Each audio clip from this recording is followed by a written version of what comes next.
এই দিবসের তাৎপর্য বা গুরুত্ব জানি না, সেই জেনে নেওয়ার কাজটা আজকে আমরা করব। আমাদের সাথে আজকে উপস্থিত রয়েছেন সিধু কানু বিরসা বিশ্ববিদ্যালয়ের তরুণ গবেষক এবং অধ্যাপক ডক্টর পলাশ মণ্ডল। তিনি আজকে আমাদের এই বিষয়ে আলোকিত করবেন।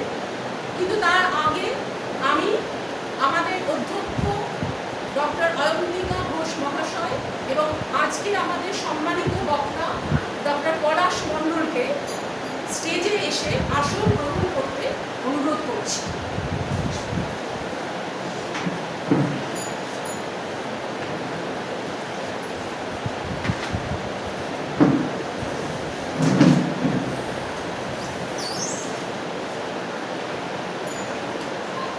প্রথমে আমি আমাদের মাননীয় অধ্যক্ষ ডক্টর অয়ন্তিকা ঘোষ মহাশয়কে দু চার কথা বলবার জন্য অনুরোধ করছি। তারপরে আমরা আমাদের আজকের অতিথিকে বরণ করে নেব এবং তারপরে আমরা আমাদের আলোচনার মূল পর্বে প্রবেশ করব। অনেক ধন্যবাদ আমাদের আইকিউএসি কোঅর্ডিনেটর ডক্টর মঞ্জুরি রায়। পশ্চিমবঙ্গ সরকারের নির্দেশ মেনে আমরা এই প্রথমবারের মতো এই পশ্চিমবঙ্গ দিবসের অনুষ্ঠান আয়োজন করছি এবং এর ইতিহাস এবং যাবতীয় কিছু বলবার জন্যেই আজকে ডক্টর পলাশ মণ্ডল আমাদের কাছে এসেছেন। আমরা তাকে স্বাগত জানাচ্ছি।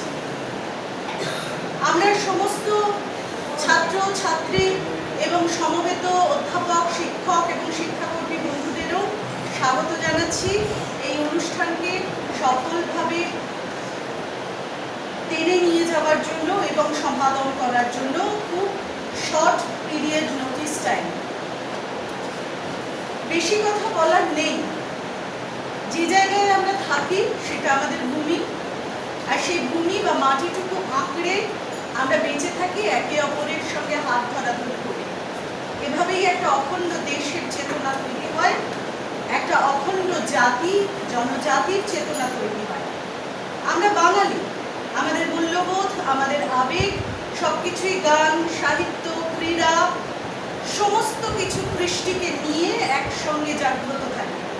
এই জাগরুক করার কাজে এক একটি শিক্ষা প্রতিষ্ঠান আরও বেশি করে এগিয়ে যাক, এটাই পশ্চিমবঙ্গ সরকারের উদ্দেশ্য এবং ইচ্ছা। তাই জন্যেই এই ইতিহাসটুকু একবার মনে করে নেওয়ার জন্যে আজকে আমরা আমাদের সঙ্গে পেয়ে গেছি ডক্টর মণ্ডলকে। আমরা তাকে স্বাগত জানাচ্ছি। অনেক ধন্যবাদ। এরপর অনুষ্ঠান যেভাবে চলবে। এরপরে আমাদের আজকের সম্মানিত বক্তা ডক্টর পলাশ মণ্ডলকে বরণ করে নেওয়া হয়। বরণ হচ্ছে আমাদের ইতিহাস বিভাগের ছাত্রী শিক্ষামূল্যা রিয়া দাস।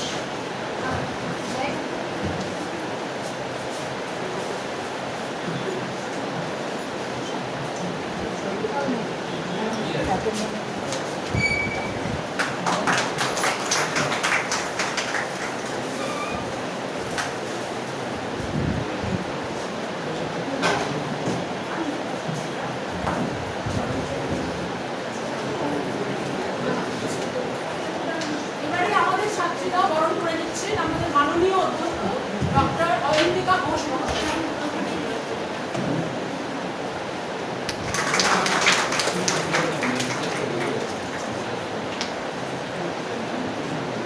এবারে আমরা আমাদের আজকের অনুষ্ঠানের মূল পর্বে প্রবেশ করছি।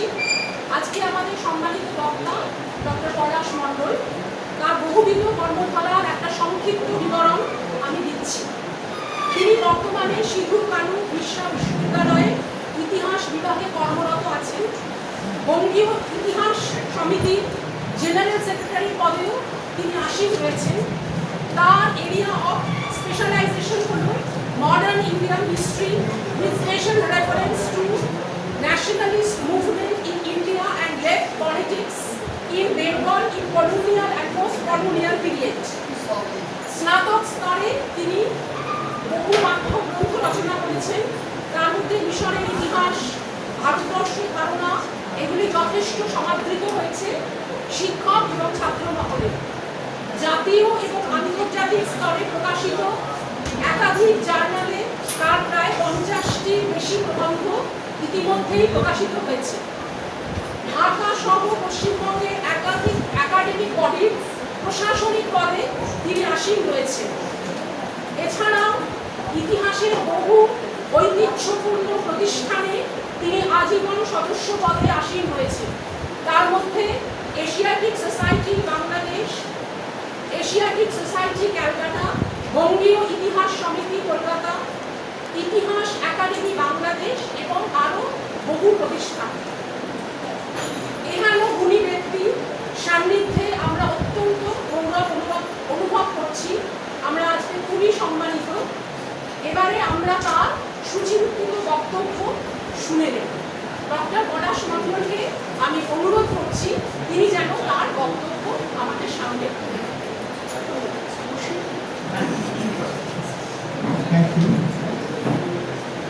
মঞ্চে আছেন আমাদের কলেজের অধ্যক্ষ ম্যাডাম, মঞ্জুরি ম্যাডাম এবং আরও শিক্ষকরা, যা ফোনে আমাকে এখন বারবার বলেছিল যে আসার জন্য। তো কলেজে আসার আরেকটা অভিজ্ঞতা ছিল যে পরীক্ষার নিয়ামক বা যাই হোক, সবাইকে ধন্যবাদ জানাই। এখানে সামনে এই কলেজের অধ্যাপক অধ্যাপিকা, রিসার্চ স্কলার্স এবং অনেক ছাত্রছাত্রীরা, আজকে সারা পশ্চিমবঙ্গ জুড়ে 20শে জুন এই পশ্চিমবঙ্গ দিবস পালিত হচ্ছে এবং অধ্যক্ষ ম্যাডাম এবং মঞ্জুরি ম্যাডাম বললেন যেগুলো প্রাথমিক ধারণাগুলো। তো আমি ইতিহাসের তথ্যের মধ্যে দিয়ে অবগাহন করার চেষ্টা করব। একজন ইতিহাসের ছাত্র হিসেবে আমাদের কাজটা হচ্ছে শুধুমাত্র তথ্যকে তুলে ধরা নয়, সেই তথ্যের সঠিক উপাদানগুলোকে ব্যবহার করে তথ্যগুলোকে তুলে আনা। এবং আজকের এই বিশেষ দিনকে নিয়ে আপনারা সবাই দেখবেন যে আজকে বিভিন্ন সংবাদপত্রে বর্তমান যে শাসক বিরোধী বা এইসব বিভিন্ন মতপার্থক্য উঠে আসে এই দিনটার গুরুত্ব সম্পর্কে। তো সেটা যেমন থাকেই, এটা প্রবাহমান চলমান, যে কোনো তথ্যেরই সঠিক আলোচনা হবে, তার বিতর্কও থাকবে। এখানে ঠিক আমরা যদি একটু শুরু করার চেষ্টা করি যে এই 20শে জুন বা 20 জুন আমরা পশ্চিম বাংলা যাকে বলছি, ঠিক আমাদের বাংলা সম্পর্কে কতটুকু ধারণা আমাদের আছে এটা আমাদের জানতে হবে। কারণ আমরা যে ইতিহাস আলোচনা করছি 47-এর 15ই আগস্টের ঠিক আগে, যেটা অবিভক্ত বাংলা। এবং আমরা যখন ইতিহাস নির্মাণের চেষ্টা করেছি প্রাচীন ভারত থেকে, যেখানে রাজতরঙ্গিনীর কথা যদি আমরা বলি, কারণে বা ইতিহাসের ম্যাডামরা রয়েছেন, ওনারা ভালো জানবেন বিষয়গুলো। মেগাস্পিনিসের যে ইন্ডিকা, সেই রচনাগুলো আমাদের কাছে কতটা বিজ্ঞানসম্মত এগুলো প্রশ্ন থেকে যায়। বানভট্টের হর্ষচরী, পরবর্তী সময় সুলতানি শাসনকালে আমরা যখন দেখছি তখনও জিয়াউদ্দিন বাদানির কথা ভাবি বা মুঘল আমলে আবুল ফজলের কথা ভাবি। এই বিদগ্ধ ঐতিহাসিকরা তাদের ইতিহাস লিখে গেছেন, সেই ইতিহাসের কোথাও রাজরাজের কাহিনী বা কোথাও একপেশে গল্প আছে, আবার আবুল ফজলের একটা বিজ্ঞানসম্মত নিরপেক্ষ ইতিহাস রচনার চেষ্টা করে গেছে। কিন্তু তাদের সময় এত সোশ্যাল মিডিয়া বা এত কিছু ছিল না, তারপরেও তাদের ইতিহাসকে আমাদের সামনে রেখে আলোচনা করতে হয়। কিন্তু আজ আমরা আধুনিক প্রযুক্তির এই দুনিয়াতে আমরা ঠিক কীভাবে এই 20 জুনকে ব্যাখ্যা করব, কারণ আমরা বর্তমানে ভীষণভাবে ব্যবহার করছি যে সোশ্যাল যে মাধ্যমগুলো, অর্থাৎ এআই বা ChatGPT বা আরও ভার্সানগুলো এসে গেছে, সেইগুলোতে কতটা তথ্য আমাদেরকে সঠিক দেয় এই প্রশ্নগুলো কিন্তু থেকে যায়। তার সত্ত্বেও আমাদের সাবধানতার সঙ্গে ব্যবহার করাটা উচিত, এটুকুই আমি প্রাক কথাতে বলি। আর আমাদের ভারতবর্ষের অনেক রাজ্য রয়েছে, যেখানে উড়িষ্যা বা বিহার বা কর্ণাটক, সেখানে কিন্তু এই রাজ্য প্রতিষ্ঠা দিবস উপলক্ষে একটা আলাদা গুরুত্ব রয়েছে, তারা উদযাপন করে। এবং 1947-এর পর পশ্চিমবঙ্গের অন্য একটি জেলা পুরুলিয়া, সেটি কিন্তু 1 নভেম্বর তারাও তাদের এই অন্তর্ভুক্তিকরণের উদযাপন করে। তো এই 20 তারিখটা উদযাপন নিয়ে আজকে সারা পশ্চিমবঙ্গ জুড়ে সরকারি যে নির্দেশিকা তা পালন করা হচ্ছে। এবং এর একটা ঐতিহাসিক প্রেক্ষাপট এবং গুরুত্ব অবশ্যই আছে। সেই গুরুত্ব এবং প্রেক্ষাপটটা আপনাদের সামনে আমি একটু তুলে ধরার চেষ্টা করব। এবং শুরুতেই যেটা বললাম যে আমরা কিন্তু বঙ্গের ধারণা বলতে যেটা প্রাচীন ভারতে আমরা যেটা বলছি যে সেখানে কিন্তু এই রাঢ় বা পুণ্ড বা বঙ্গ সমতল এই জনপদের কথা, তখন কিন্তু বঙ্গ বা বাংলা কথাটা এক ছিল না। আমরা বাংলা কথাটা অনেক পরে পাচ্ছি বা বাঙ্গাল এই কথাটা, বঙ্গ তখন কিন্তু জনপদ বোঝাতো। এই পুণ্ড বা রাঢ় বা সমতল এটা ঠিক যখন গুপ্ত শাসনের পরবর্তী সময় দেখি এটা রাজনৈতিকভাবে, সামাজিকভাবে, সাংস্কৃতিকভাবে এর বিস্তার করতে থাকছে। এবং ঠিক এই বিস্তৃত হওয়ার পরে আমরা যদি হর্ষবর্ধন এবং শশাঙ্কর সময় যদি চলে আসি, শশাঙ্ক তার রাজ্য বিস্তারের মধ্যে দিয়ে এই জনপদগুলোকে আরো বাড়িয়ে দিয়েছে। তার ফলে তার সময় এই নবগঠিত যে বাংলা, পরবর্তী সময় অবিভক্ত বাংলা, তার একটা মিল পাওয়া যায়। এবং আমার মনে হয় আগামী দিনে শশাঙ্কর ইতিহাস আলোচনা শুরু হবে।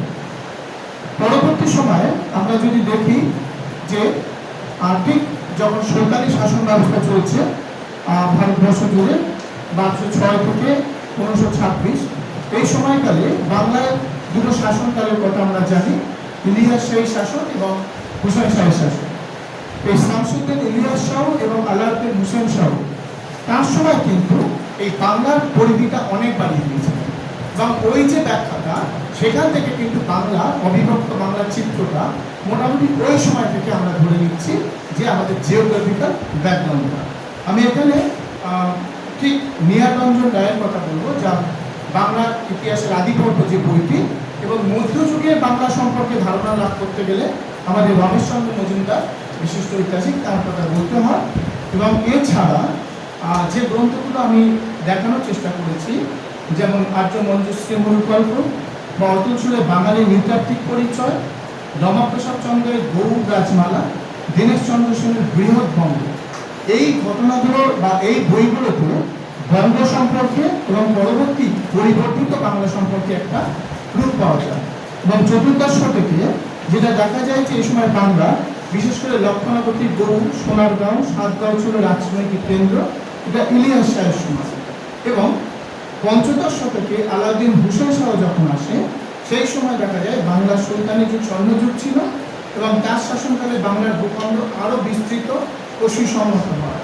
উত্তরবঙ্গের বরেন্দ্র অঞ্চল, পশ্চিমের রাঢ় ও গৌড়, পূর্বের সোনারগাঁও ও সমতল, দক্ষিণের উপকূলীয় অঞ্চল এবং চট্টগ্রাম সবই তার অঞ্চলের মধ্যে পড়ে। এবং এই চট্টগ্রাম বন্দর বাংলার গুরুত্বপূর্ণ অংশে পরিণত হয়। এবং দেখা যায় যে এবং পরবর্তী ত্রিপুরার কিছু অংশ এখানে যুক্ত হয়। তো এইভাবে হুসেন শাহী আমলে বাংলার যে বৈদিকটা দেখা যায়, সেটাই কিন্তু আমাদের অবিভক্ত বাংলা মোটামুটি 80 to 90% এই বাউন্ডারিটা আমরা দেখতে পাচ্ছি। এটাই ছিল একটা বাংলার একটা প্রাকপ্রথম বা বাংলার ইতিহাসের একটা জায়গা। এইবারে আমি আপনাদের সামনে যেটা আসার চেষ্টা করব যে আমরা যে সারা রাজ্য জুড়ে 20 জুন কথাটা বলছি, সেই 20 জুন বলতে গেলে আমাকে যে তথ্যগুলোকে নিয়ে বলতে হবে। এবং অবশ্যই আমি আপনাদের সেই প্রাইমারি সোর্সেস, আমাদের ইতিহাস রচনার একটা প্রাথমিক উপাদান, যে প্রাইমারি সোর্সেস ছাড়া আমরা কিন্তু ইতিহাস লিখতে পারি না। সেখানে অবশ্যই গৌণ উপাদানকে সেকেন্ডারি সোর্সেস আমরা ব্যবহার করে থাকি। বিশেষ করে দুটো গবেষণা হয়েছে সারা পশ্চিমবঙ্গ জুড়ে। একটি হচ্ছে ম্যাডাম একটু পরিচিত, তিনি হচ্ছেন রীতা বাসু, তিনি doctor Shyama Prasad Mukherjee and alternative politics in Bengal, Kolkata university, 2001 সালে এটি জমা হয় এবং পিএইচডি ডিগ্রি প্রাপ্ত হন উনি। না সুপারভাইজার ছিলেন প্রফেসর নির্বাণ বসু।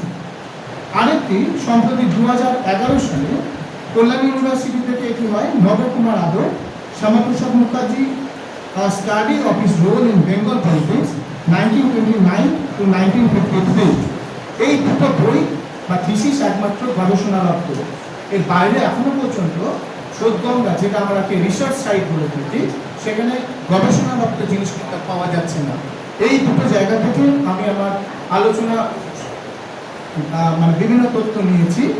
পাশাপাশি আশুতোষ মুখার্জি মেমোরিয়াল ইনস্টিটিউট আপনারা সবাই জানেন, সেখানে দেবদত্তা চক্রবর্তী, তার একটা গুরুত্বপূর্ণ কালেকশন ছিল যে selected political documents of Shyama Prasad Mukherjee, 3টে ভলিউম, অসাধারণ সেই 3টে ভলিউম, এবং selected speeches in Bengal legislative assembly. Shyama Prasad Mukherjee যে 37 থেকে 47 এই সময়কালটা তিনি যে অ্যাসেম্বলিতে বক্তৃতাগুলো দিয়েছিলেন, কারণ ওনার বক্তৃতা থেকেই এই আলোচনা, মানে এটা কোনো রকম কোনো অন্য মাধ্যম সেকেন্ডারি সোর্সের ব্যাপার নয়। ঠিক এই বইটার মধ্যেই তিনি অ্যাসেম্বলিতে যা যা বক্তৃতা দিয়েছিলেন সেগুলো আমরা অ্যাসেম্বলি প্রসিডিংস যদি আমরা দেখি সেটা, এবং আশুতোষ মুখার্জি মেমোরিয়াল তারা এই স্পিচগুলোকে এখানে তুলে ধরেছে।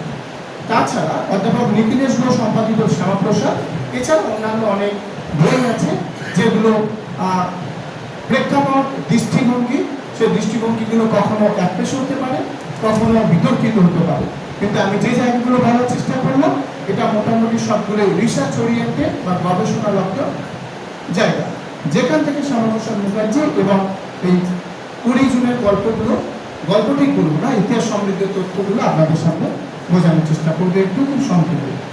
এবং আমরা যখনই বঙ্গ থেকে বাংলার কনসেপ্টটা পাচ্ছি, অবশ্যই 19th সেঞ্চুরিটা আমাদেরকে ধরতে হবে।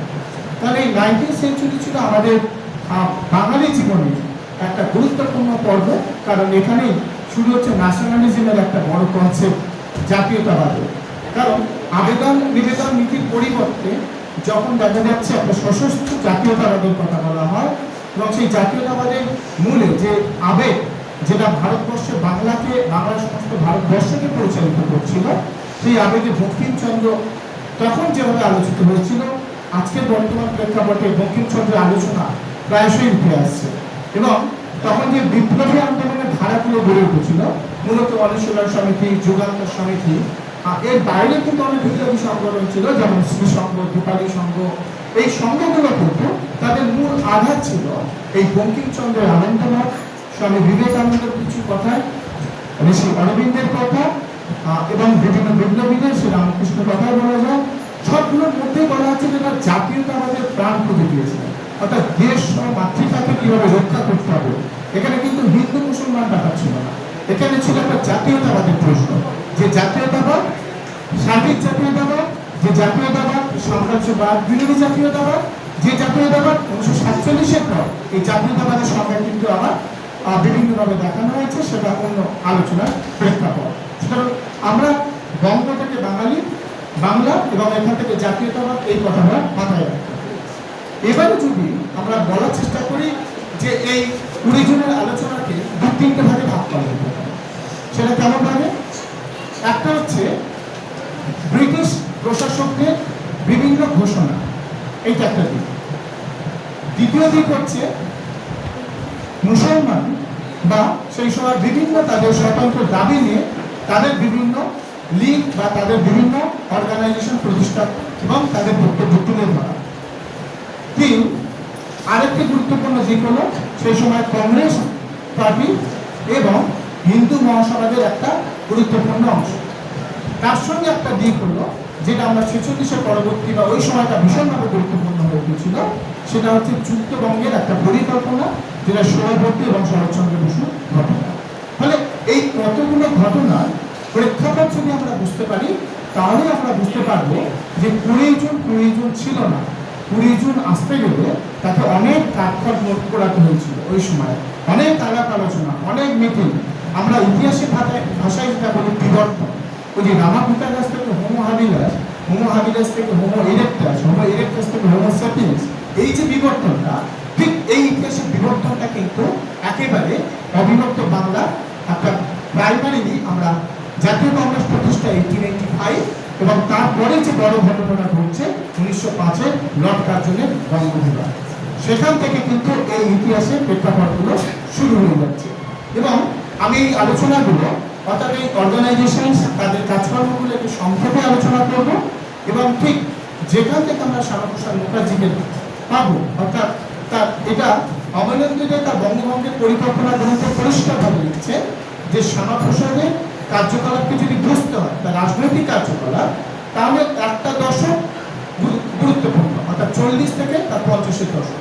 কারণ আমি 50-এর পরে যাচ্ছি না, সেই সময় তার জনসংঘ বা তিনি 1952 এখানে ইলেকশনে জিতছেন, সাংসদ হচ্ছেন, এবং এই বক্তব্যগুলোর মধ্যে আমি যাচ্ছি না। এবং সেখানে দেখা যাচ্ছে যে এই 40 থেকে 50 এই দশকটা ছিল অমলান্তিদের কথা, আমার নয়, ঐতিহাসিক প্রখ্যাত অমলান্তিদের কথা, যে তার এই দশকটাই ছিল একটা রিমার্কেবল এরিয়া, যেখানে হিন্দু মুসলিম সম্পর্ককে, বিশেষ করে হিন্দু সম্পর্ককে তিনি কিভাবে দেখিয়েছেন এইটাকে।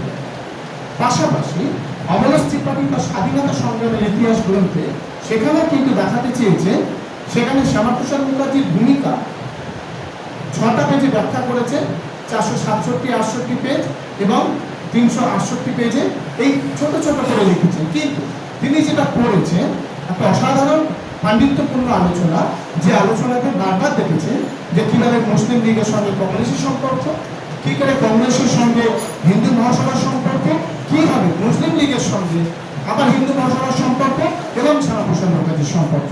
এটা তার অসাধারণ বিশ্লেষণ, ওই বিস্তারিত বিবরণে আমি যাচ্ছি না। এখন যেটা প্রশ্ন হচ্ছে যে লর্ড কার্জনের বঙ্গবিভাগ, লর্ড কার্জন যেটা করলেন, তিনি হার্বার্ট রিজলে এবং অ্যান্ড্রু ফ্রেজার তাদের সঙ্গে নিয়ে তিনি মুসলমানদের বোঝানোর চেষ্টা করলেন, বিশেষত ঢাকার নবাব সালিমুল্লাহকে।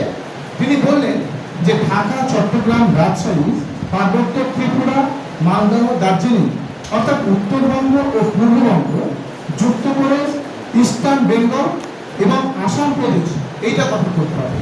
এটা যদি গঠন করা হয় তাহলে সালিমুল্লাহের কাছে তার একটা দিক খুলে যাবে এবং তিনি ওই অঞ্চলটাকে অর্থাৎ ইস্টার্ন বেঙ্গল এবং আসাম প্রদেশকে স্বাধীনভাবে কাজ করতে পারবে। অন্যদিকে পশ্চিমবঙ্গ, বিহার, উড়িষ্যা নিয়ে বেঙ্গল বা বাংলা প্রদেশ হবে। এই ছিল লর্ড কার্জনের মূল বক্তব্য। কিন্তু লর্ড কার্জনের মূল বক্তব্য এটাকে সেই সময় আপাতত শুধু কংগ্রেসের থেকেই নয়, সেই সময় দেখা যায় অন্যান্য তরফ থেকে মুসলিম, হিন্দু সব মিলিয়ে কিন্তু লর্ড কার্জনের এই বাংলা বিভাগকে কিন্তু সমর্থন করা হয়নি। যেটা অমরেশ ত্রিপাঠীর ভাষায় এটা ছিল একেবারে প্রো ল্যান্ডলর্ড আর প্রো ব্রিটিশ আর অ্যান্টি বুর্জোয়াস আর অ্যান্টি হিন্দু, এটাকে বলা হচ্ছে। ঠিক এই জায়গায় দাঁড়িয়ে লর্ড কার্জন যখন দেখলেন এই বঙ্গ বিভাগ বা বিভাজন এটাকে ঠিক কন্টিনিউ করতে পারবে না, কিন্তু ওই যে 1905-এ যে বিভেদের যে সুরটা তিনি বাঁধার চেষ্টা করলেন হিন্দু মুসলমানদের মধ্যে, সেই থেকে শুরু হয়ে গেল হিন্দু মুসলমানদের সম্পর্কের একটা দ্বিচারিতা হোক, একটা বলিবনা কম হওয়া বা একে অপরের সঙ্গে একটা সন্দেহ, যে কোনো কাজে নিজেদের মধ্যে একটা সম্পর্কের একটা বাঁধ ভাঙতে শুরু করলো। এবং এখানেই বলা যেতে পারে যে এই সময় অর্থাৎ একদিকে যখন লর্ড কার্জন বঙ্গ বিভাজন রদ করলেন 1911, এটা ছিল আমাদের অবিভক্ত বাংলার ইতিহাসের আর একটা গুরুত্বপূর্ণ ঘটনা। তার কারণ 1911 সালেই আমাদের তৎকালীন ভারতের রাজধানী কলকাতা ট্রান্সফার করা হলো দিল্লিতে। যখনই দিল্লি চলে গেল তখনই কলকাতার গুরুত্বকে যখনই কমিয়ে দেওয়া হলো, তখনই কোথাও অগোচরে এই সম্পর্কের বীজগুলো আরো বেশি করে দানা বাঁধতে শুরু করলো, সম্পর্ক অবনতির দিকগুলো দানা বাঁধতে শুরু করলো। ঠিক এই সুযোগ থেকে কাজে লাগালো ব্রিটিশ প্রশাসকরা কিভাবে। এখানে দেখা যাচ্ছে যে British প্রশাসকরা 1909 মল্লে মিন্টের reforms, Montague Chelmsford reforms যেটা বলা হচ্ছে 1919, এবং গভর্নমেন্ট অফ ইন্ডিয়া অ্যাক্ট 1935, এই তিনটে ছিল ল্যান্ডমার্ক। তার কারণ কি 1909, 1919 এবং 1935 এই তিনটি প্রশাসনিক ব্যবস্থার বিবর্তন ঘটালেন ব্রিটিশ সেই সময় সরকার। তারা কি করলেন, এই প্রত্যেকটা অনুশাসনের মধ্যে, প্রত্যেকটা শাসন প্রবর্তনের মধ্যে দিয়ে বারে বারে মুসলমানদের অধিকারের জায়গাগুলোকে কোথাও বোঝানোর চেষ্টা করা হচ্ছিল। এবং যখনই এই সম্পর্কগুলোকে বারবার 1935-এ যখন দেখানো হচ্ছে, তখন মনে হয় একটু পরিষ্কার রূপ ধারণ করতে শুরু করলো যে কিভাবে ব্রিটিশদের সঙ্গে ব্রিটিশরা হিন্দু মুসলিম সম্পর্ককে, কংগ্রেস হিন্দু সম্পর্ককে, কংগ্রেস মুসলিম সম্পর্ককে কিভাবে আলাদা করার চেষ্টা করছে। এই প্রশাসনিক বিবর্তনটা কিন্তু খুব গুরুত্বপূর্ণ ছিল। এবং পরবর্তী সময় ঠিক এই পর্যায় থেকে আমরা শ্যামাপ্রসাদ মুখার্জি জানার চেষ্টা করি। এইটা ছিল একটা পার্ট যেখানে বঙ্গ বাঙালি একদিকে হচ্ছে লর্ড কার্জন বঙ্গ বিভাজনের মধ্যে দিয়ে সূচনা পর্ব শুরু করলেন, এবং পাশাপাশি ব্রিটিশ প্রশাসকরা তারা কতগুলো আইন ঘোষণার মধ্যে দিয়ে ভারত শাসন আইনের যে ধারাগুলো তৈরি করলেন, তার মধ্যে দিয়ে এই সম্পর্কের বীজগুলো তৈরি করার চেষ্টা করলেন। আমরা সহজভাবেই যে কোনোভাবে উইকিপিডিয়াতে বা এই মাধ্যমগুলোকে ব্যবহার করে এই শ্যামাপ্রসাদ মুখার্জি সম্পর্কে আমরা জানতেই পারি। খুব সংক্ষেপে তার দু একটা লাইন, যে তার 1901 খ্রিস্টাব্দে 6 জুলাই তার জন্ম, এবং তার বাবা বিখ্যাত আশুতোষ মুখার্জি, মাতা যোগমায়া দেবী। এইগুলো খুব কমন তথ্য। এবং 1917 থেকে 26 তার এডুকেশন লাইফ সম্পর্কে আমরা জানতে পারি। তিনি বাংলা এবং ইংরেজি দুটোতেই ইংরেজিতে বিএ এবং এমএ বেঙ্গলিতে করেছিলেন, এবং 1924-এ তিনি এনরোল হচ্ছেন অ্যাজ অ্যাডভোকেট ক্যালকাটা হাইকোর্ট এবং ইলেক্টেড মেম্বার অফ সেন্ট্রি। এবং এই 1929 সালে তিনি হচ্ছেন elected Bengal legislative council as a Congress candidate, এবং 37 এবং 46-এ তিনি এই ক্যালকাটা ইউনিভার্সিটি কনস্টিটিউয়েন্সি থেকে তিনি এই একইভাবে ইলেক্টেড হচ্ছেন। 34 থেকে 38 তার উপাচার্য পর্ব ছিল, এবং ফজলুল হকের অর্থমন্ত্রী কাজও তিনি করেছিলেন 41-এ, এবং 1939-এ হিন্দু মহাসভায় তিনি যোগদান দিয়েছিলেন। তিনি অ্যাক্টিং প্রেসিডেন্ট ছিলেন, ওয়ার্কিং প্রেসিডেন্ট এবং পরে প্রেসিডেন্ট হয়েছিলেন। এইগুলো হচ্ছে তার সম্পর্কে আমি 46 পর্যন্ত যাচ্ছি। আমি পরবর্তী শ্যামাপ্রসাদ সম্পর্কে এই আলোচনার বিষয় এটা নয়। আমরা সবাই পরবর্তী সময়টা আগেও বললাম যে জনসংঘ এবং তার পরবর্তী সময়ে তার কার্যকলাপ পলিটিক্যাল অ্যাক্টিভিটি সেগুলো অত্যন্ত গুরুত্বপূর্ণ। যেহেতু আজকে 20 জন, তাই 20 জনের প্রেক্ষাপটগুলো আমাদেরকে আসতে হবে।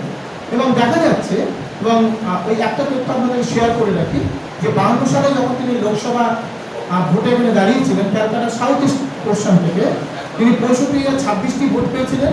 44.97% ভোট তিনি পেয়ে জিতেছিলেন। তার বিপরীতে ছিলেন মৃগান্ত মোহন সু, তিনি কংগ্রেস ছিলেন, এবং তার সঙ্গে আরও প্রতিদ্বন্দ্বী ছিলেন সাধন চন্দ্র গুপ্ত এবং সত্যরঞ্জন বক্সী নিরপেক্ষ। এবং সত্যরঞ্জন বক্সী পরবর্তীকালে সুব্রত বক্সী পরিবারেরই তাদের অংশের সঙ্গে। তো এখানে যেটা বলা যেতে পারে যে শ্যামাপ্রসাদ মুখার্জি তার অ্যাক্টিভিটিসটা আমাদের কেন বুঝতে হচ্ছে বা বোঝার দরকার, সেই জায়গা থেকে দাঁড়িয়ে তার অ্যাসেম্বলির বক্তব্যগুলোই যথেষ্ট। তার জন্য আমাদের কোনো নিউজ পেপার এবং অন্যান্য ক্রিটিসিজম দরকার নেই। তার কারণ কি, তিনি যেটা বলেছেন স্পষ্টভাবে অ্যাসেম্বলিতে বলেছেন, বিধানসভায় দাঁড়িয়ে বলেছেন, এবং সেই বক্তব্য তখন সরকার বিরোধী সবাই সেই বক্তব্যগুলো শুনেছেন এবং তার বিরুদ্ধে আর্গুমেন্ট তৈরি করেছেন। এবং বলা হচ্ছে যে লেজিসলেটিভ অ্যাসেম্বলিতে তিনি মোট এডুকেশন, যখন ভাইস চ্যান্সেলর রূপে কাজ করেছিলেন, শিক্ষার বিবর্তন, শিক্ষা দপ্তরের রূপরেখা সম্পর্কে প্রায় 7টি তিনি বক্তব্য রেখেছিলেন। 7টি, সেটা করলে আমরা একটা অমূল্য দলিল পেতে পারি। পলিটিক্যাল কনসেপ্টে বা পার্সপেক্টিভে তিনি প্রায় 17টি বক্তব্য রেখেছিলেন রাজনৈতিক ইতিহাসের প্রেক্ষাপটে। অর্থের ক্ষেত্রে তিনি 5টি বক্তব্য রেখেছিলেন, 5টি বক্তব্য, এবং অন্যান্য ক্ষেত্রে 4টি বক্তব্য রেখেছিলেন। আমি এতগুলো বক্তব্য, অর্থাৎ 33টা বক্তব্যের মধ্যে আমি দুটো ফাইলের কথা বলব, যে ফাইলটা আজকের আলোচনার জন্য খুব গুরুত্বপূর্ণ। ফাইল দুটো বলা হচ্ছে ফাইল নাম্বার 16 এবং 17। সেখানে বলা হচ্ছে গ্রেট ক্যালকাটা কিলিংস, এই জায়গাটা ভলিউম নাম্বার 71 ভলিউম 71 নাম্বার 1। বক্তব্য দিচ্ছেন কবে? উনি 20 সেপ্টেম্বর 1946 তার বক্তব্য রাখছেন। আরেকটি কোনটা? On Noakhali and Chandpur rights, volume number 71 volume 71 number 1। এটা 1947-এর ফাইলে তিনি বক্তব্য দিচ্ছেন।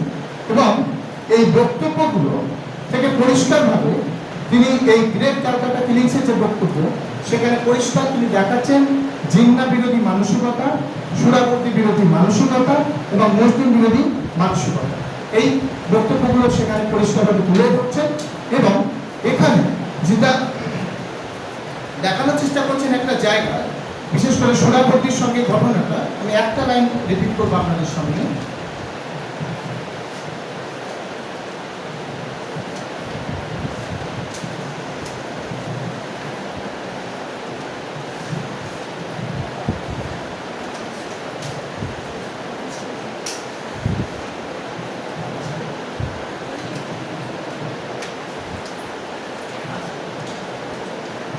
একটা জায়গায় সুরাবর্তীকে তিনি কিভাবে আক্রমণ করছেন আপনারা দেখুন অ্যাসেম্বলিতে। Sir, that is the remark which Mr. Suraborty has made, namely, I am sorry, you are a Gunda then. I do not know who they are. These persons were found which looted properties. If Mr. Suraborty says that Muslim gentleman took away looted properties, I shall bow down my head to him. But if he says that I am a Gunda, then I too can say that he is the best Gunda that is available not only in this province but throughout the world.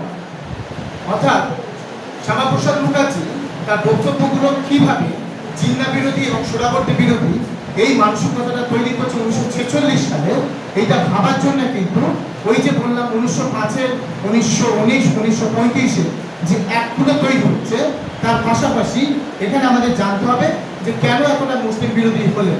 সেখানে বলা হচ্ছে 1906 যখন সর্বভারতীয় মুসলিম লীগ তৈরি হচ্ছে, 1900 যখন অসহযোগ আন্দোলন, সে সময় খিলাফত আন্দোলন হচ্ছে, সেখানে যেখানে মুসলিম লীগ তাদের স্বতন্ত্র দাবি করছে, 1924-এ জিন্নার লাহোর অধিবেশন, 1929-এ নিখিল ভারত মুসলিম অধিবেশন এবং 1932-এর সাম্প্রদায়িক বাঁটোয়ারা এবং 1940 যেটা খুব গুরুত্বপূর্ণ লাহোর প্রস্তাব।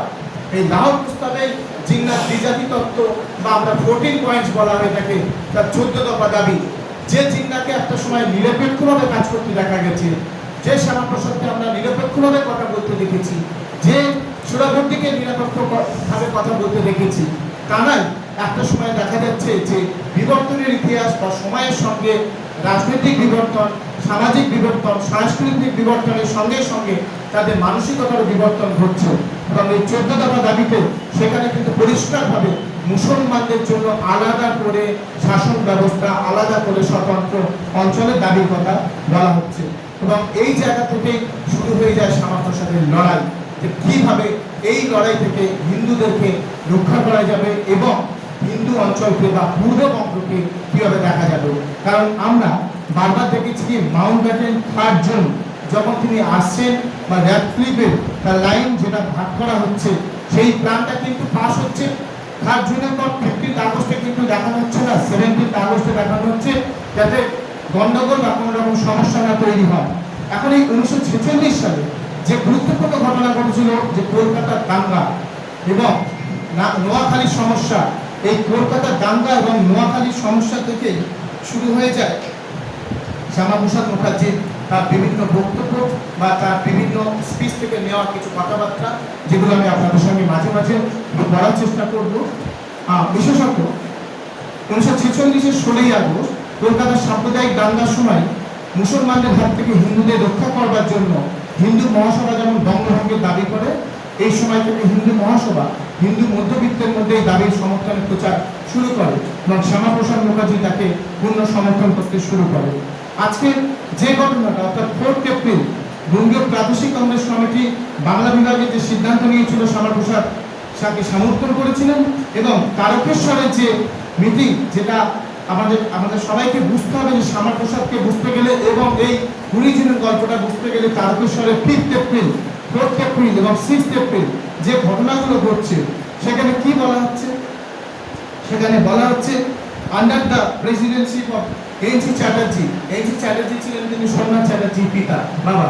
অর্থাৎ এখানে কিন্তু শুধুমাত্র যে এই হিন্দু মহাসভার লোক বা শুধু কংগ্রেসের লোক এইরকম কিন্তু নয়, বিভিন্ন দলের মানুষের এখানে কিন্তু বক্তব্য উঠে আসছে হিন্দুদের রক্ষার সমর্থনে। A resolution was passed authorizing S.P. Mukherjee to constitute a council of action to establish a separate homeland for the Hindus of Bengal. It was also decided that 1 lakh volunteers were to be enrolled by the end of June 1947. The Constituent Assembly was asked to appoint a boundary commission, and as soon as the area legislative assembly in this area were to be demarcated, that it should be constituted into a province. The conference also decided to seek support of the Congress in achieving this aim. However, this demand of dividing Bengal as raised by the Hindu Mahasabha was rejected by the Muslim League. The latter considered it a joint move of the Hindu Mahasabha and the Congress, which intended to crush the Muslim demand for Pakistan.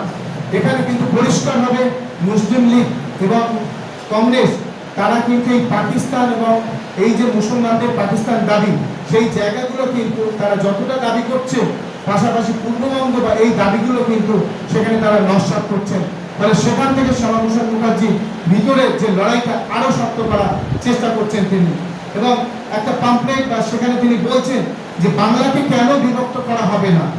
এই পুস্তিকা তিনি দেখানোর চেষ্টা করছেন, serial number 6 পুস্তিকা mention করা আছে। শ্যামাপ্রসাদ মুখার্জি বলছেন তার আর্গুমেন্টটা that no government could possibly class the Hindus who constituted 45% of the Bengal. He said it was not the numbers that mattered. What mattered was the system, administration, and the glaring example was Hyderabad, where 90% Hindus were growing under a tyrannical rule. He defended his proposal for division of Bengal on practical as well as administrative grounds. এবং এখানে দেখা যাচ্ছে যে কংগ্রেসের ভূমিকা সম্পর্কে তিনি যেমন চড়ছেন তাদের উপর, তাদের বিরুদ্ধে, এবং তাদেরকে বলছেন তাদের এই কংগ্রেসি মিলে মতবাদকে আমি গুরুত্ব দিতে একেবারেই রাজি নন। এবং শ্যামাপ্রসাদ সরাসরি সাক্ষাৎ করছেন কংগ্রেসের হাইকমান্ড গান্ধীজির সঙ্গে। এই গান্ধীজির সঙ্গে তার বক্তব্যটা কিন্তু খুব গুরুত্বপূর্ণ, যে তার মতবাদটা কিভাবে তিনি দেখাতে চাইছেন। গান্ধীর সঙ্গে তিনি 3 মে, এটা মাথায় রাখতে হবে, মে মাস, 3 মেতে তিনি কি বলছেন, সরি 13 মে তিনি বলছেন যে view on the Suhrawardy scheme of United Southern Bengal, Gandhiji told Dr. Mukherjee that he had not yet made up his mind but was trying to find out what the proposal really meant. He then asked Dr. Mukherjee about his own opinion about it. Dr. Mukherjee replied that though apparently Mr. Suraborty was the author of this scheme, অর্থাৎ এই বাংলাকে যে ভাগ করব না, যে যুক্তবঙ্গ একসঙ্গে রাখবো, এবং সেই যুক্তবঙ্গ রাখার জন্য যে শরৎচন্দ্র বসুর সঙ্গে হাত মিলিয়েছেন, এর পিছনে কি কোনো অন্য উদ্দেশ্য ছিল না? এটাই হচ্ছে গান্ধীকে জিজ্ঞাসা করলেন শ্যামাপ্রসাদ মুখার্জি। তাহলে এটা কি সুরাবর্দী বলছে অথর অফ দ্য স্কিম, তাহলে স্ক্রিপ্ট রাইটারটা কে ছিল? সুরাবর্দী। তারপরের লাইনে কি বলছেন, it was really being sponsored by the British commercial interest, অর্থাৎ ব্রিটিশ কমার্শিয়াল ইন্টারেস্ট ছিল, তার সঙ্গে সুরাবর্দী ছিল বলেই তারা এই হিন্দুদের দাবিকে, তাদের আলাদা করার দাবিকে কখনো তারা গুরুত্ব দিতে চাননি। এবং তারপরে তার বলা হচ্ছে interest and the Lord Mountbatten had personally asked him to give the proposal careful consideration, but Dr. Mukherjee asked what was there to prevent this United Southern Bengal from seeking voluntary alliance with Pakistan. Mr. Suraborty, he feared, should surely manipulate a decision of this kind with the help of the majority of Muslim votes. Can you contemplate Bengal lying separate from the rest of India? He asked Gandhiji to, which he had no reply. Gandhi কিন্তু এর কোনো উত্তর দিতে পারেন। তিনি এই সুরাবর্তীর মতের বিরুদ্ধে কোনো মত দিলেন না, তিনি এই যুক্তবঙ্গের বিরুদ্ধে কোনো মত দিলেন না। যেখানে শ্যামাপ্রসাদ মুখার্জি জিজ্ঞাসা করছেন তাহলে কি হিন্দুদের অবস্থা কোথায় দাঁড়াবে, তার উত্তরে তিনি কিন্তু খুব একটা পরিষ্কার করলেন না, এবং তিনি মৌন থাকলেন। এবং এই সময় তখন অবিভক্ত বাংলা তখন গভর্নর বারেন্স কথা বলা যায়, তিনিও কিন্তু ওই মিটিং এর প্রেক্ষাপট দিয়ে আরেকটা কথা বলছেন। On the same day as the Tarakeswar Committee, the Executive Committee of the Bengal Provincial Congress Committee also argued that immediate setting up of the 2 regional ministries and reserved that if His Majesty government contemplated handing over its power to the existing government of Bengal, such portion of Bengal as wished to remain in India should be formed into separate province. এখানে বারবোসের কথাও কিন্তু আমরা পাচ্ছি যে তিনি separate প্রভিন্সের কিন্তু একটা মতামত দেওয়ার গুরুত্বের কথা বলছেন। ঠিক এখানেই দাঁড়িয়ে আমাদের যেটা ভাবতে হবে যে শ্যামাপ্রসাদ মুখার্জি গান্ধীজির সঙ্গে যে কথোপকথন, জওহরলাল নেহরুর সঙ্গে সেই সময় যে কথোপকথন বলছেন, যে সেখানে কিন্তু কলকাতাকে কোনো রকমভাবে আলাদা করা যাচ্ছে না, কিন্তু সব থেকে যে ডকুমেন্টসটা, যে দলিলটা অন্তত এই প্রেক্ষাপটে অত্যন্ত গুরুত্বপূর্ণ, সেটা হচ্ছে লর্ড মাউন্টব্যাটেনের সঙ্গে শ্যামাপ্রসাদ মুখার্জির কথোপকথন। এই কথোপকথনটাই আপনাদেরকে একটু বিরক্ত করব, ধৈর্য সহকারে, কারণ প্রত্যেকটা ওয়ার্ডের মধ্যে লুকিয়ে আছে, শব্দের প্রতিধ্বনির মধ্যে লুকিয়ে রয়েছে যে শ্যামাপ্রসাদ কি চাইছিল। এবং এই ঘটনাটা ঘটছে মে মাসে, 2রা মে, আর মাউন্টব্যাটেন পরিকল্পনা হচ্ছে 3 জুন। কারণ এই প্রেক্ষাপটটাকে সামনে রেখেই মাউন্টব্যাটেন কিন্তু বাধ্য হয়েছিলেন তার ভাবনা চিন্তা পরিবর্তন করতে। 2 মে মাউন্টব্যাটেন তিনি কি লিখছেন, প্রায় 2-3 পাতার চিঠি। সেই চিঠিতে কি বলা হচ্ছে, চিঠিতে বলা হচ্ছে, আমি এই চিঠিতে যে অভিমত ব্যক্ত করছি তার সঙ্গে শুধু বাংলার বৃহৎ সংখ্যক হিন্দুই নয়, ভারতের অন্যান্য অঞ্চলের হিন্দুরাও সহমত পোষণ করে এবং আশা করি আপনি তার যথাযথ গুরুত্ব সহকারে বিবেচনা করবেন। আমরা দৃঢ়তার সাথে পাকিস্তানের বিরোধিতা করি। আমরা শুধু হিন্দুদের মনোভাব থেকে কথা বলছি না, সর্বভারতীয় স্বার্থে এ কথা বলছি। বর্তমান গণপরিষদ ব্রিটিশ ভারতের সকল প্রদেশেরই নয়, বেশ কিছু সংখ্যক গুরুত্বপূর্ণ দেশীয় রাজ্যেরও প্রতিনিধিত্ব করেন। বাংলা, সিন্ধু ও পাঞ্জাবের মুসলমান সদস্যগণ অবশ্য অধিবেশনে অনুপস্থিত থাকছেন এবং ওই প্রদেশগুলি হিন্দু ও শিখ সদস্যরাই তাদের প্রতিনিধিত্ব করছেন। মুসলিম লীগের এই বাধাদানকারী মনোভাবকে কোনো মতেই গুরুত্ব দেওয়া করা উচিত নয়। অর্থাৎ তার বক্তব্যের মধ্যে দিয়ে বারে বারে যেটা গুরুত্ব পাচ্ছে, যেটা গুরুত্ব পাচ্ছে না, একদম স্পষ্টভাবে তিনি তুলে ধরছেন। মুসলিম লীগের যদি সরকার সাহস সঞ্চয় করে ঘোষণা করতে পারেন যে তারা মন্ত্রী মিশন পরিকল্পনার মূল সুপারিশ থেকে কোনো মতেই পিছিয়ে আসবে না, তাহলে পুরো পরিস্থিতি পরিবর্তন হয়ে যাবে। আর যদি আরো ঘোষণা করা হয় যে গণপরিষদকেই স্বাধীন ভারতের প্রথম সাময়িক লোকসভা বলে গণ্য করা হবে এবং সে লোকসভা থেকে নির্বাচিত অস্থায়ী সরকারের হাতেই ক্ষমতা হস্তান্তর করা হবে, অবশ্যই সংখ্যানুপাতিক প্রতিনিধিত্বের ভিত্তিতে নির্বাচিত, তাহলেই মুসলিম তাদের নেতিবাচক ও বাধাদানকারী মনোভাব পরিবর্তন করতে বাধ্য হবে এবং দেশের শাসন কার্যে নিজের ন্যায্য অংশ গ্রহণ করবে। ভারত ভাগ হোক বা না হোক, পাঞ্জাব এবং বাংলাকে ভাগ করা অত্যন্ত গুরুত্বপূর্ণ। তার সপক্ষে যে মূল গুরুত্বপূর্ণ কারণগুলো তিনি বলছেন, প্রথমত তিনি দেখানোর চেষ্টা করেছেন যে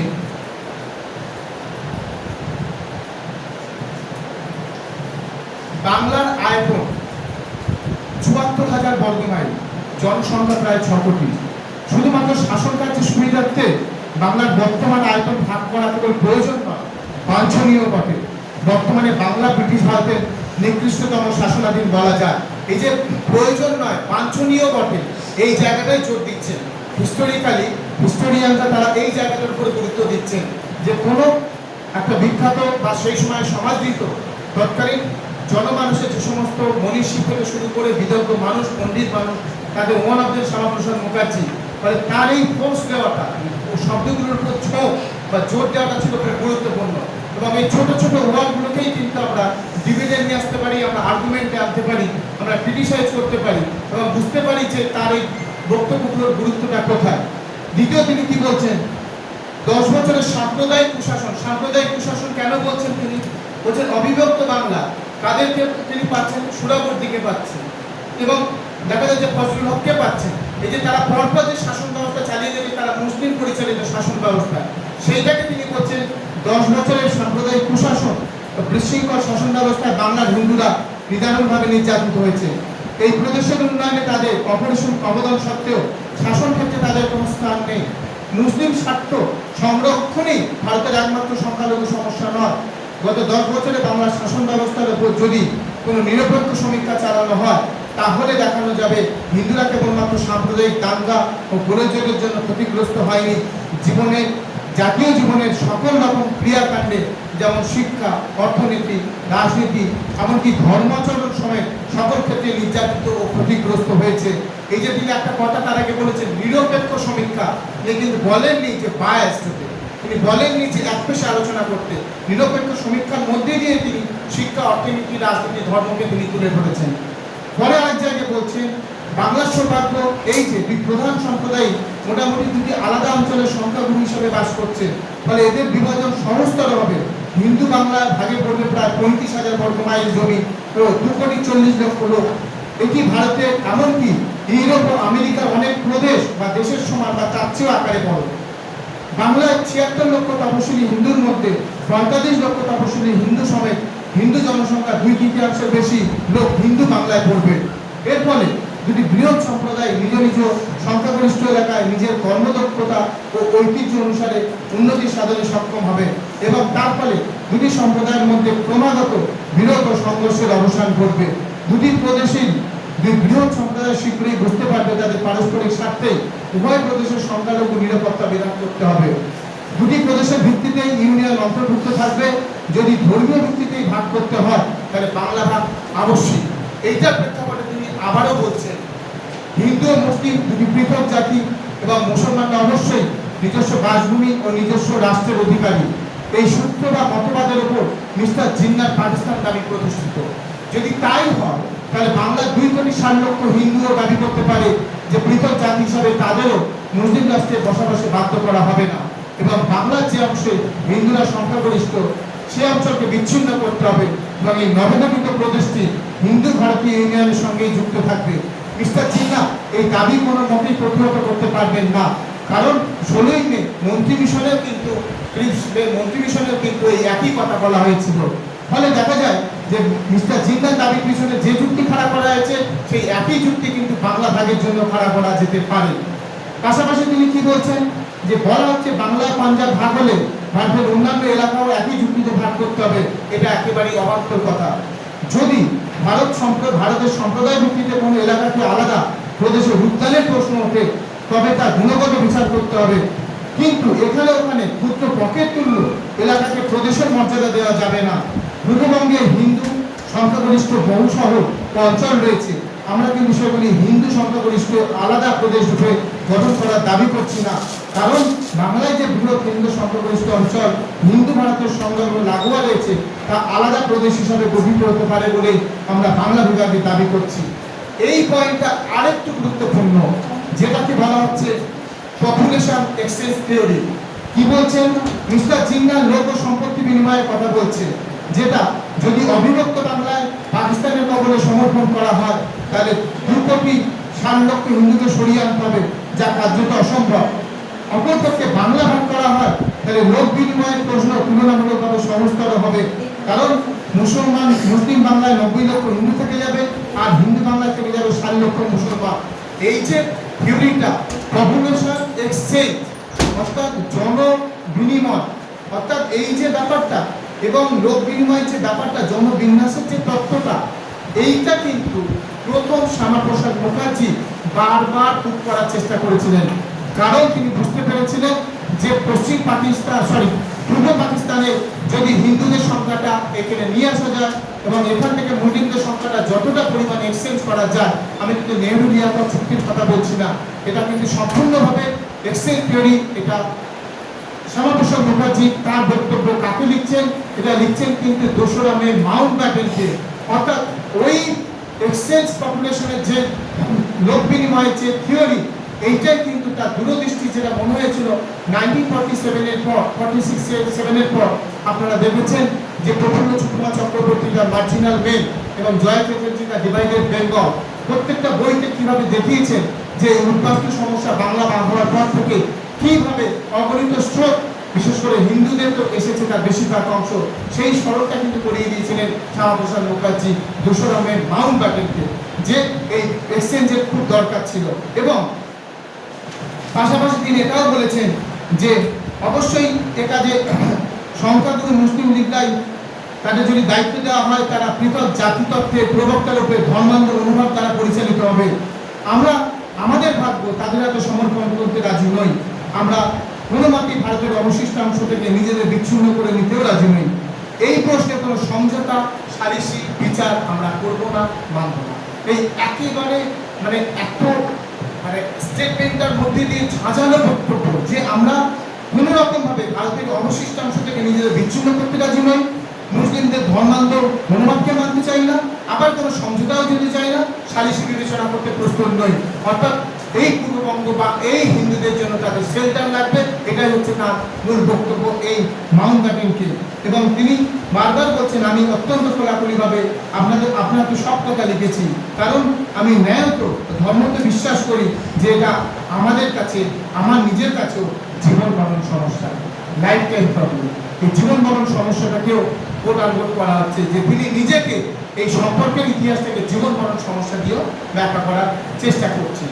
তো এখানে এর পাশাপাশি দেখা যেতে পারে যে সুদীর্ঘ চিঠি যেটা দিয়েছেন এবং সেই সময় বাংলার হিন্দুদের দুর্গতির কথা যেটা বলছে, এবং দেখা যায় যে 2রা মে ঠিক 1 মাস পরে 2রা জুন প্রদেশভাগ সমেত ভারত বিভাগের সিদ্ধান্ত প্রায় চূড়ান্ত গৃহীত হতে চলেছে। বলতে গেলে স্বাধীন যুক্তবঙ্গের পরিকল্পনা একটা গঙ্গাপ্রাপ্তি ঘটছে এবং শ্যামাপ্রসাদ নীলরস সংগ্রাম এবং মাউন্টব্যাটেনের সঙ্গে তার কথোপকথন ও তার শ্যামাপ্রসাদ কিন্তু জয়ী হচ্ছে। এবং এই প্রতিধ্বনিটা আবারও আমরা আরেকটা জায়গায় পাচ্ছি, তখন মাউন্টব্যাটেন যখন লন্ডনে, তখন তিনি আবারও একই চিঠি করেছিলেন মে মাসের 16 তারিখে। সেখানে বারবার তিনি দেখানোর চেষ্টা করছেন যে হিন্দু মহাসভা লিডার্স না এটা বলছি না, Pakistan or no Pakistan in the interest of the peace and harmony of the political and economic advancement of the people, it is essential that a separate province including Calcutta, which have 75% Hindus, must be created in Bengal, comprising Hindu majority areas which will remain in Indian Union. এই জায়গাটাই বলছে 16ই মে, 2রা মে যেখানে বলছেন, আবার 16ই মেতে তিনি আবারও তার সঙ্গে একেবারে তার পিছনে ধাওয়া করে বোঝানোর চেষ্টা করছেন যে তার কাছে পূর্ববঙ্গ বা এই ঘোষণাটা কতটা দরকার বা কতটা জরুরি। ঠিক এখান থেকে বলা যেতে পারে যে তিনি আবার এক জায়গায় বলছেন যে আমরা যদি যুক্তবঙ্গের কনসেপ্ট নেওয়ার চেষ্টা করি, আমরা যদি কংগ্রেসের এই মতামত শরৎ বসু এবং সোহরাবর্দীর কথা মানতে শুরু করি, তাহলে যুক্ত বাংলায় হিন্দুরা কৃতদাসে পরিণত হবে। তার শ্যামাপ্রসাদের বক্তব্য এবং তার একটা গুরুত্বপূর্ণ বক্তব্যে বোঝা যায় যে হিন্দুদের চৈতন্য দেওয়ার ক্ষেত্রে তিনি যেটা বলছেন, Hindus will be resist with their life blood any scheme of slavery which will be inevitable in Bengal as she is constituted and administrated today is allowed to become a separate independent unit from the rest of India। এবং তার এই বিবৃতি থেকে যেটা বলছে life blood and scheme, এই কথাটাকেই বলছে হিন্দুদের মনে চৈতন্য দাঁড়াতে শুরু করলো।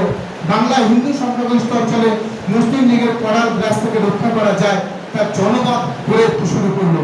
এবং এই জায়গা থেকেই বলছি Shyamaprasad Mukherjee not only by Legislative Assembly, not only with Mountbatten, not only with Jawaharlal Nehru, not only with Mahatma Gandhi, তার পাশাপাশি তিনি জনমত গঠন করার জন্য বারে বারে সভা করছেন, আলোচনা করছেন এবং সাধারণ মানুষের মধ্যে এই আলোচনাটাকে ছড়িয়ে দেওয়ার চেষ্টা করছেন। অর্থাৎ জনমত প্রচার এবং জনমত ছড়ানো একটা গুরুত্বপূর্ণ অংশ হয়ে দাঁড়িয়েছিল। এবং একটা প্রসঙ্গে যখন সোহরাবর্দী এবং এই শরৎ বসুকে ভীষণভাবে অ্যাটাক করেছিলেন, সেখানে কি বলছেন? সেখানে বলছেন Shyamaprasad Mukherjee argue with both Suhrawardy and Sarat Bose. তিনি কি বলছেন? Who was associated with the proposal independent united Bengal. Mukherjee said Sohrabardi's picture of the paradise to come is hardly comparable to the hell that now exists in Bengal. Mukherjee and many other Hindus felt that Sohrabardi's plan was only a rush to try to bring all of Bengal into Pakistan as part of a deal with China। একদম পরিষ্কারভাবে তিনি সোহরাবর্দীকে direct করে বলছেন যে জিন্নার সঙ্গে তার পরিকল্পনা মাফিক এই যুক্তবঙ্গ যদি শুরু হয় বা থাকে, এই যুক্তবঙ্গের মধ্যে দিয়েই সোহরাবর্দী তার দায়িত্ব পাবে এবং জিন্নার সঙ্গে তার নেগোসিয়েশনটা তিনি পরিষ্কার তৈরি করছেন। তাই এটাকেই তিনি বলছেন যেটা ভূস্বর্গ না, এটা ভূনরক শ্যামাপ্রসাদ মুখার্জির ভাষা। এবং অবশেষে তিনি যেটা করলেন যে বাংলা ভাগের যে জায়গাটা এবং সেখানে 1947 সালে বঙ্গীয় আইনসভায় বাংলা ভাগের যে যুক্তির কথা বলা হয়েছে, সেখানে যুক্তবঙ্গের উৎসাহ হারিয়ে ফেলেছিল পরবর্তী সময়ে শরৎবাবুরা এবং তার দাদা সতীশ বসু, কিরণ শঙ্কর রাও। এবং এখানে দেখা যায় 58-21 যে ভোটের যে পরিসংখ্যানটা দেখা যায়, এটা কিন্তু মাথায় রাখতে হবে যে সেই ভোটাভুটিতে শুধু শ্যামাপ্রসাদ মুখার্জির ভূমিকা তো অত্যন্ত গুরুত্বপূর্ণ। তার মানে এটা নয় যে শুধু শ্যামাপ্রসাদ মুখার্জি ছিল, সেখানে অন্যান্য দলেরও মানুষজন ছিল। এবং Shyamaprasad was successful in mobilizing the Hindu community for division. Sharath Bose and his allies could not resist the tide. এখানে কিন্তু তিনি কিছু করতে পারলেন না এই জায়গাতে। এবং এই আলোচনাটা ঠিক এবার আমি একেবারে শেষের দিকে নিয়ে আসছি। সেটা হচ্ছে যে শ্যামাপ্রসাদ মুখার্জি এই 47-এ যে আমরা দেখতে পাচ্ছি যে তার ভূমিকাটা, বিশেষ করে ফজলুল হক, নাজিমউদ্দিন এবং সোহরাবর্দীর যে মুসলিম শাসন, তারা যখন এই 10 বছরের কথা আমরা বললাম, সেই সময় থেকেই দেখা যায় যে তার মনে দূরদৃষ্টি থেকে মনে হচ্ছিল যে কিভাবে হিন্দু এবং পশ্চিমবঙ্গের এই যে এখন পশ্চিমবঙ্গ বা পূর্ববঙ্গের যে গল্প মানে অঞ্চলগুলো আলাদা করে দিয়ে কলকাতাকে এখানে রাখার, মুর্শিদাবাদকে এখানে রাখার যে পরিকল্পনা বারবার মাউন্টব্যাটেনকে তিনি দিয়েছিলেন, সেটাই কিন্তু র্যাপলি পরবর্তী সময় ইমপ্লিমেন্ট করেছিলেন। এবং সেই ক্ষেত্রে বলা যেতে পারে, যদি আমরা 20 জুনকে গুরুত্ব দিতে চাই, যদি আমরা পশ্চিমবাংলার সৃষ্টি ইতিহাসকে ব্যাখ্যা করতে চাই যুক্তির মধ্যে দিয়ে, তর্ক বিতর্কের মধ্যে দিয়ে, তাহলে আমাদেরকে মেনে নিতে হবে যে real creator of West Bengal Shyama Prasad Mukherjee, তাকে কিন্তু এই গুরুত্বটা দিতে হবে। তার কারণ এটা আমি বলছি না, এটা কোনো পলিটিক্যাল স্টেটমেন্ট না, এটা কোনো শাসক বিরোধী চর্চা না। এটা ব্রিফ হচ্ছে কোথাও, এটা অ্যাসেম্বলি প্রসিডিংস 20শে জুন 1947 অ্যাসেম্বলি প্রসিডিং সেটা আমাদের বিধানসভার লাইব্রেরিতে আপনারা যে কেউ যাবেন ওখানে কিন্তু পেয়ে যাবেন যে এই প্রসিডিংসে কিন্তু পরিষ্কারভাবে তার সূচনাপত্রে মেনশন করে দিয়েছে যে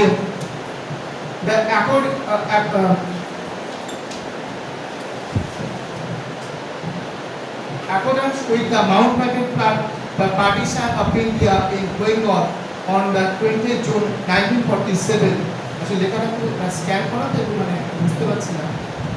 এবং বলছে যে decided the divisions against partition of Bengal and in favor of joining a new and separate constituent assembly. অর্থাৎ এই সূচনাপত্রে এটা লিখছেন সেই সময় secretary West Bengal legislative assembly, তার যে বক্তব্য এটা সূচনাপত্রে করেছে এবং এই ভলিউমটা 84 পাতার ভলিউম। একটু আমি জানতে চাই যে কি লেখা আছে, ক্রিয়েটর অফ ওয়েস্ট এটা বেঙ্গল। হ্যাঁ, এইটা বেঙ্গল ডিভিশন, এটা কি ওখানে লেখা আছে? The creator of West Bengal Shyamaprasad মুখার্জিকে বলেছেন, এটা অফিসিয়াল স্টেটমেন্ট। তো এটা 20 তারিখে যেটা করা আছে, 20 তারিখে ভাগটা পরিষ্কার হলো, যেটা আমরা অনেক সময় খুব সাধারণভাবে বলে থাকি, সেটা অ্যাসেম্বলি রেকর্ডসে। জাস্ট আপনাকে জানতে চাই হ্যাঁ, 20 তারিখের ডিভিশনটা একটু বলে দিন। 20 তারিখের ডিভিশনটা তো আপনি বললেন না, না। কতজন ভোট দিয়েছিলেন, এই যে 58 যে অংশটা বললাম, ফার্স্ট ফেজটাই কি হয়েছিল, সেকেন্ড ফেজটাই কি হয়েছিল, আমি এই ফেজগুলো মুসলিম পক্ষ কি বলেছিল, মুসলিম পক্ষ কি বলেছিল, আমি এই প্রেক্ষাপটটা এখানে খুব একটা হাইলাইট করছি। আমি ঠিক সাবজেক্ট ইজ পশ্চিমবঙ্গ। হ্যাঁ, কারণ যেটা আমি দেখলাম স্ক্রিনে ভাসছে, যেটা দেখা হয়েছে, আমার মনে হয় যে ওনাকে আগে বলে নিয়ে তারপরে কোয়েশ্চেনে আসলে আমি কোয়েশ্চেন করছি, আমি জাস্ট শব্দটা উনি বললেন, কারণ একমাত্র হিন্দু সব মহাসভার পক্ষ থেকে একজনই ভোট দিয়েছেন, একজন তিনি হচ্ছেন Shyamaprasad Mukherjee. Shyamaprasad.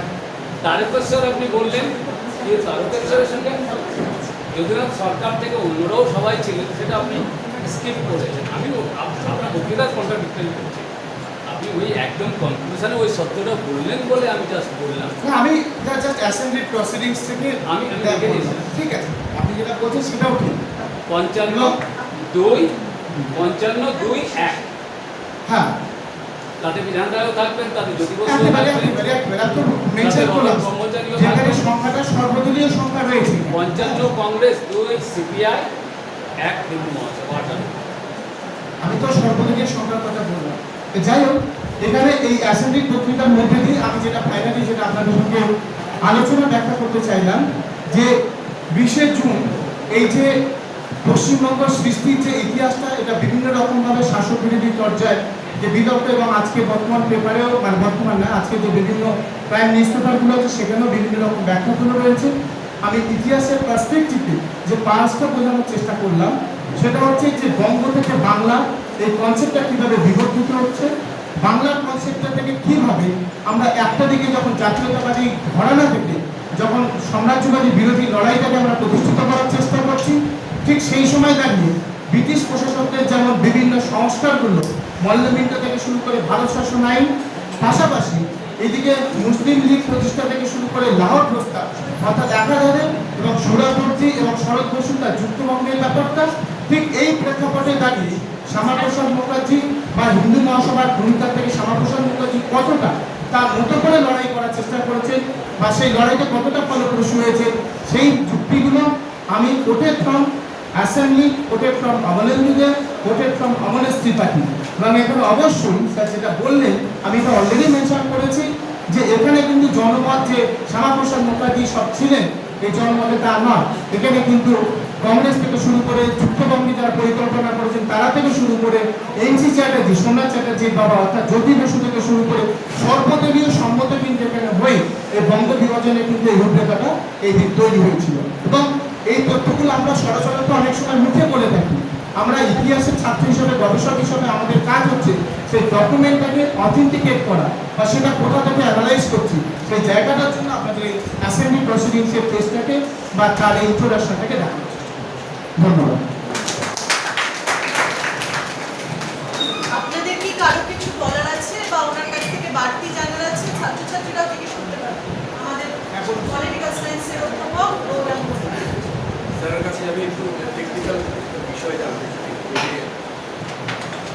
Mayor assembly election তিনটে ধাপে নির্বাচন হয় যতদূর আমার মনে পড়ছে